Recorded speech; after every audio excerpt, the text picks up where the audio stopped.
이 시간에 오늘 우리에게 주신 하나님의 말씀 함께 나누겠습니다. 오늘 함께 나눌 하나님의 말씀은 누가복음 19장 29절에서 38절의 말씀입니다. 우리 함께 합독하겠습니다. 감람원이라 불리는 산 쪽에 있는 벳바게와 베다니에 가까이 가셨을 때에 제자 중 둘을 보내시며 이르시되 너희는 맞은편 마을로 가라. 그리로 들어가면 아직 아무도 타보지 않은 나귀 새끼가 매어 있는 것을 보리니 풀어 끌고 오라. 만일 누가 너희에게 어찌하여 푸느냐 묻거든 말하기를 주가 쓰시겠다 하라 하심에 보내심을 받은 자들이 가서 그 말씀대로 만난지라. 나귀 새끼를 풀 때에 그 임자들이 이르되 어찌하여 나귀 새끼를 푸느냐 대답하되 주께서 쓰시겠다 하고 그것을 예수께로 끌고 와서 자기들의 겉옷을 나귀 새끼 위에 걸쳐놓고 예수를 태우니 가실 때에 그들이 자기의 겉옷을 길에 펴더라. 이미 감난산 내리막길에 가까이 오심에 제자의 온 무리가 자기들이 본 바 모든 능한 일로 인하여 기뻐하며 큰 소리로 하나님을 찬양하여 이르시되 찬송하리로다. 주의 이름으로 오시는 왕이여 하늘에는 평화요 가장 높은 곳에는 영광이로다 하니. 아멘. 오늘 주실 말씀을 기대하며 잠시 기도드리겠습니다. 전능하신 아버지 하나님, 주님의 말씀을 사모하여 저희들이 모였습니다. 주님 말씀하여 주시옵소서. 사람의 말과 생각은 그리스도의 십자가로 가려주시고 오직 주님의 말씀만 선포되는 소중한 시간 될 수 있도록 인도하여 주시옵소서. 주님의 말씀으로 우리의 삶이 변화될 수 있도록 주여 축복하여 주시옵소서. 이 시간을 온전히 주님께 의지합니다. 예수님의 이름으로 기도드렸사옵나이다. 아멘. 오늘은 예수님이 어린 나귀를 타고 예루살렘의 승리에 입성하신 것을 기념하는 종려 주일입니다. 그리고 내일부터 우리는 예수님의 고난과 또 십자가에서 죽으심 그리고 부활을 기대하는 마음으로 일주일을 보내는 고난 주간을 지내게 됩니다. 여러분들은 이 고난 주간에 대한 계획이 있으신지 모르겠습니다. 고난 주간을 고통스럽게 보내려고 하시는 분들이 있어요. 하지만 예수님이 우리가 정말 고통스러워하는 것 기뻐하실까를 한번 생각해 보셨으면 좋겠습니다. 여러분, 고통스러운 일주일을 보내며 예수님의 고통을 음미하는 것, 그것보다는 예수님을 조금 더 깊이 묵상하며 예수님과 깊이 교제하는 시간들로 좀 충만하게 채워졌으면 좋겠습니다. 예수님을 이렇게 묵상하기 위하여 우리가 즐겨 하던 일들을 내려놓는 것, 그것이 고난주간을 의미 있게 보내는 방법이라고 생각합니다. 그것이 금식이 될 수 있고 그것이 인터넷 사용을 줄이는 방법이 될 수 있고 내가 좋아하는 일들을 내려놓는 그러한 일들이 될 수 있습니다. 여러분, 매일 우리가 나의 즐거웠던 그런 시간들을 내려놓는 것 할 수 없다면 여러분들 일도 하셔야 되고 공부도 하셔야 되고 또 자녀를 돌봐야 되고 그래서 할 수 없다면 부탁드리는데 성금요일만큼은 여러분들 예수님의 이 땅에 오심 그리고 십자가의 고난, 죽음 그리고 부활에 대하여 깊이 묵상하는 시간을 꼭 갖기를 부탁을 드립니다. 여러분 한 번 더 부탁드릴게요. 고난을 묵상한다고 해서 고통스러운 일주일을 보내지 마시기 부탁을 드립니다. 오히려 우리는 기쁨으로 우리가 해야 할 일들이 있습니다. 복음서를 읽어보면 예수님이 십자가에 달리시기 직전에 사람들에게 그리고 우리에게 부탁하신 꼭 이것 해라 라고 부탁하신 일들이 있어요. 저는 예수님이 이렇게 부탁하신 일들을 다시 한번 묵상해보며 실천하는 것, 그것이 바로 예수님이 원하는 고난주간을 의미 있게 보내는 일이라고 생각을 하는데 네 가지 우리가 해야 할 일들 말씀드리고자 합니다. 첫째, 무엇보다도 하나님과의 관계 회복입니다. 예수님이 십자가에 못 박히신 가장 중요한 이유 중에 하나가 무엇입니까? 우리와 하나님과의 관계 회복입니다.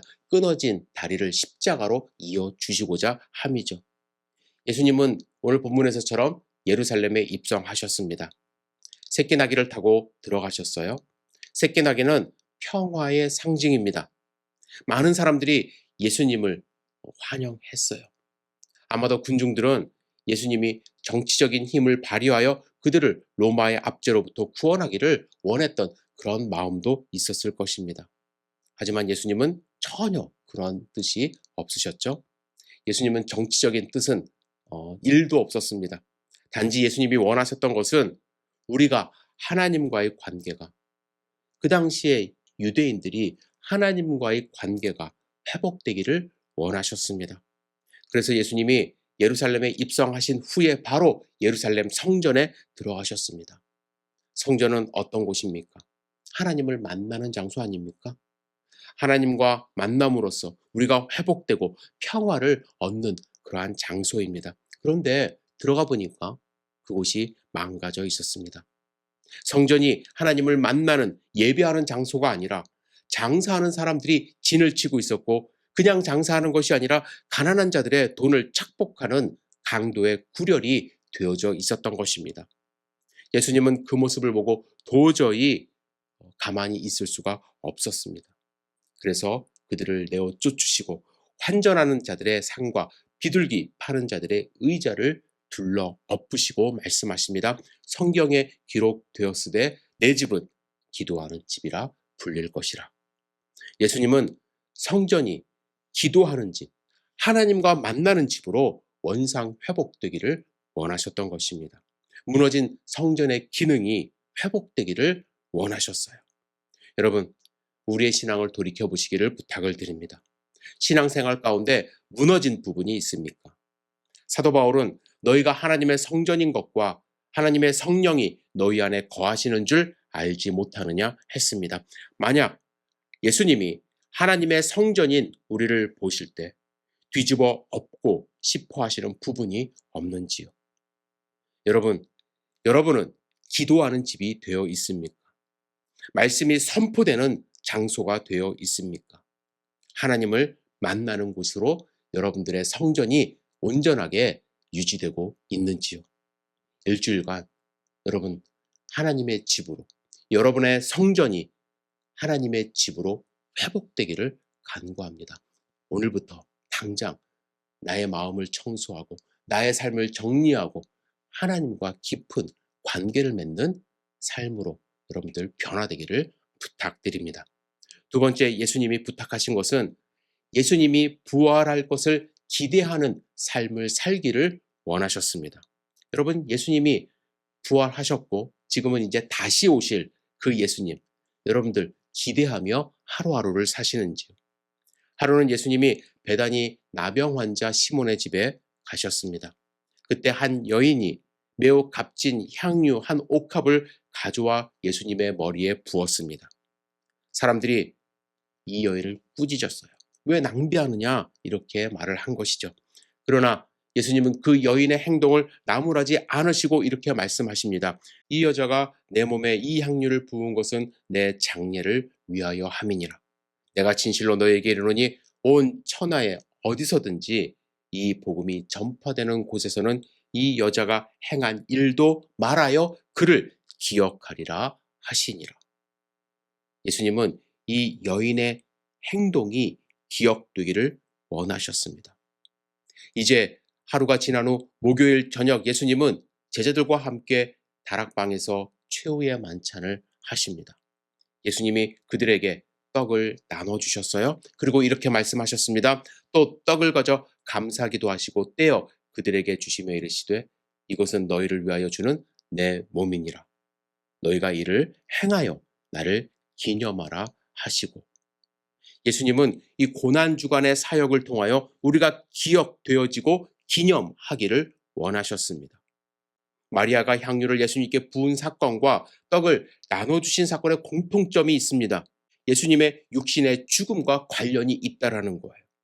여인의 행동이 기억되기를 원하셨던 것은 비싼 향유를 부은 그 자체가 아니라 이 여인이 예수님의 장례를 위하여 그렇게 했기 때문이고, 예수님이 떡을 나눠주신 것은 예수님의 몸이 우리를 위하여 고난을 받고 죽으실 것이기 때문에 그것을 기억하라고 하신 것입니다. 그런데 여러분 생각해 보세요. 예수님이 왜 죽을 몸을 기념하고 기억하라 하셨을까요? 여러분, 만약에 예수님이 그냥 죽어서 그 몸이 썩어 없어졌더라면 여인의 행동과 예수님의 최후의 만찬은 아무도 기억하지 않았을 것이에요. 그러나 예수님은 다시 부활할 것이기 때문에 그것을 기억하라 하셨고, 부활하셨기 때문에 초대교회 성도들과 제자들, 이 여인의 행동과 예수님의 최후의 만찬을 기억하고 기념하며 2000년 이어져 온 것입니다. 여러분, 예수님은 부활하셨습니다. 이제 예수님은 다시 오실 것입니다. 우리는 일주일 동안 기억하고 기념해야 할 것이 있습니다. 예수님의 고난과 죽으심뿐만 아니라 예수님의 부활입니다. 그리고 우리가 기대해야 할 것은 다시 오실 예수님을 기대해야 하는 것입니다. 예수님의 고난과 죽음만 기억하고 그것만 생각하며 슬퍼한다면 예수님이 우리에게 원하는 삶을 사는 것이 아닙니다. 여러분, 부활을 믿으십니까? 예수님이 다시 오실 때에 우리는 거룩한 신부로 부활할 것입니다. 하나님의 나라가 완성될 때 우리는 거룩한 주님의 신부로 완벽하게 부활할 것입니다. 따라서 부활하신 예수님을 믿으신다면 예수님의 다시 오심을 믿으며 주님 앞에 설 것을 기대하며 하루하루 사시기를 부탁을 드립니다. 이러한 부활 신앙이 우리를 하나님이 원하시는, 예수 그리스도가 원하시는 삶으로 우리를 인도할 것입니다. 그 믿음 잃지 마시기를 부탁드립니다. 기대하며 하루하루 사시기 부탁드립니다. 세 번째는요, 마지막 때를 준비하는 삶을 살라 하십니다. 예수님은 성경을 읽어보면 숨가쁜 일주일을 지내면서 틈틈이 우리가 어떻게 마지막 때를 준비하며 살아가야 할지를 말씀하십니다. 마태복음 25장에 보시면 우리에겐 너무나도 익숙한 두 가지 비유가 나옵니다. 먼저 슬기로운 처녀 5과 어리석은 5 처녀에 대한 비유입니다. 슬기로운 5 처녀와 어리석은 5 처녀가 다른 것이 있어요. 기름을 더 준비했느냐 안 했느냐입니다. 두 그룹은 신랑이 오기를 모두가 기다렸습니다. 기다리다 지쳐서 졸음이 왔어요. 두 그룹 모두가 그러했습니다. 그러나 어리석은 5 처녀는 기름을 따로 준비하지 않았던 것입니다. 이 비유는 예수님이 다시 오실 그날을 기대하며 기름을 준비하는 삶을 살아야 함을 말씀합니다. 여러분, 기대하는 것은 단순히 기다리는 것이 아니에요. 기대하는 것은 가만히 있는 것이 아닙니다. 기대하는 것은 준비를 철저히 하는 것입니다. 그죠? 여러분, 준비하는 삶을 사셔야 돼요. 가만히 앉아서 하루하루 시간을 그냥 보내지 마시기를 부탁을 드립니다. 이어서 등장하는 비유가 있어요. 달란트 비유예요. 5달란트 받은 자, 2달란트 받은 자, 1달란트 받은 자가 있습니다. 5달란트 받은 자와 2달란트 받은 자는 최선을 다하여 일을 하여 각각 5달란트와 2달란트를 더 벌었습니다. 그러나 1달란트 받은 자는 땅을 파고 주인의 돈을 숨겼습니다. 주인이 돌아왔어요. 그들에게 준 달란트를 셈합니다. 주인은 5달란트와 2달란트 받은 자는 칭찬합니다. 하지만 1달란트 받은 자는 바깥 어두운 데 내어 쫓고 거기서 슬피 울며 이를 갈 것이라고 말씀합니다. 예수님의 이 비유 무엇을 의미할까요? 우리 모두는 여러분 예수님의 종으로서 달란트가 다 있다라는 거예요. 어떤 사람은 5달란트 있을 수 있습니다. 하지만 우리가 가진 이 달란트는 하나님이 주신 것이기 때문에 그렇게 개수로 쉽게 평가할 수 있는 것이 아니에요. 모두가 다 소중한 것입니다. 1달란트의 가치는 약 6,000일의 품삯에 해당합니다.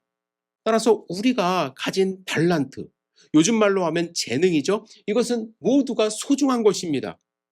우리가 가진 이 재능, 우리의 눈으로 평가하지 마시고 이것을 주님을 위하여 우리는 사용해야 한다라는 거예요. 그것이 특별히 고난 주간을 보내는 자들의 마음 자세여야 한다라는 거예요.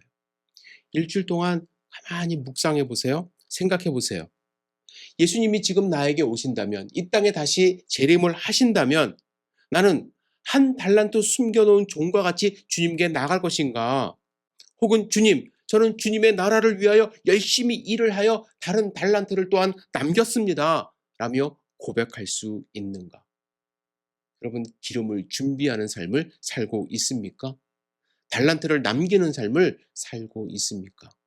여러분, 하나님이 주신 것에 대하여 어떠한 마음가짐으로 하루하루를 사는지, 그냥 힘들게 아무 의미 없이 시간을 보내는 삶을 사는 것은 아닌지 스스로 돌아볼 수 있는 일주일이 되기를 주님의 이름으로 축복합니다.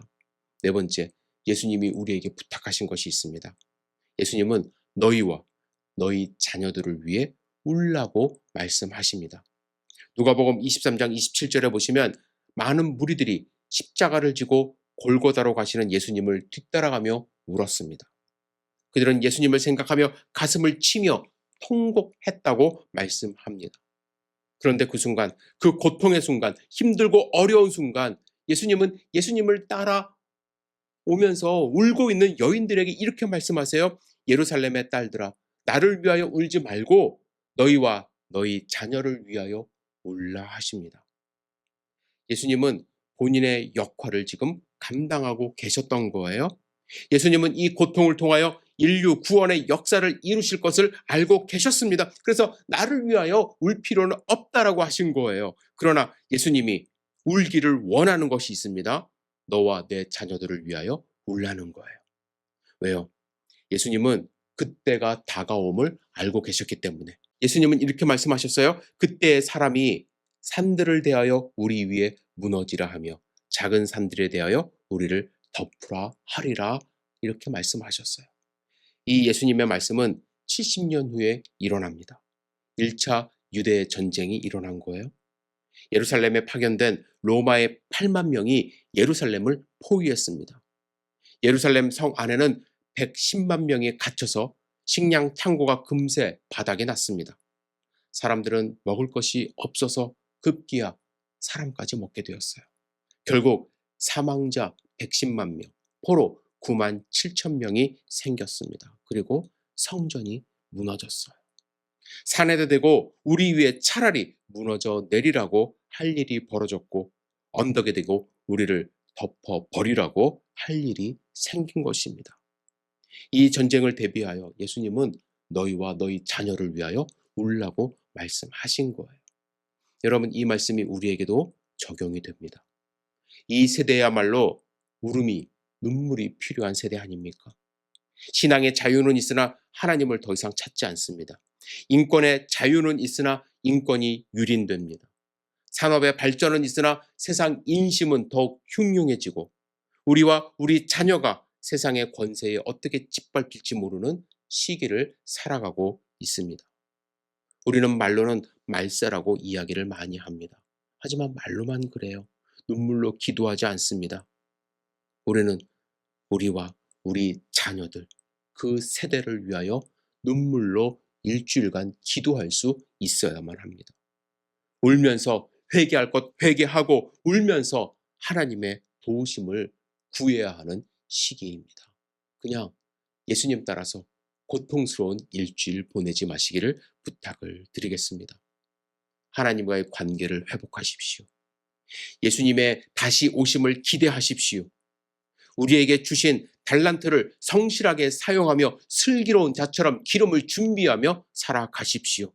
그리고 우리와 우리 자녀를 위하여, 우리 다음 세대를 위하여, 이 땅을 위하여 눈물로 기도하며 주님과 하루하루 동행하는 소중한 고난주간 되시기를 주님의 이름으로 축복합니다. 일주일 잘 정말 성실하게 보내신 후에 다음 주일 부활주일에 기쁨으로 부활하신 주님을 찬양할 수 있기를 주님의 이름으로 축복합니다. 기도하겠습니다. 전능하신 주님, 우리의 삶을 지켜주시옵소서. 일주일 홀리 윅 고난주간을 정말 성실하게 주님과 동행하며 주님이 주신 말씀으로 가득 찬 하루하루가 될 수 있도록 인도하여 주시옵소서. 주님, 내 생애의 최고 하나님과의 관계가 완벽하게 회복될 수 있는 그런 일주일이 될 수 있도록 주여 인도하여 주시옵소서. 우리의 삶을 지키고 보호하여 주시옵소서. 주님의 고난과 죽으심, 부활을 묵상할 수 있도록 인도하여 주시옵소서. 세상 가운데 흔들리지 않도록 도와주시옵소서. 예수님의 이름으로 기도드렸사옵나이다. 아멘.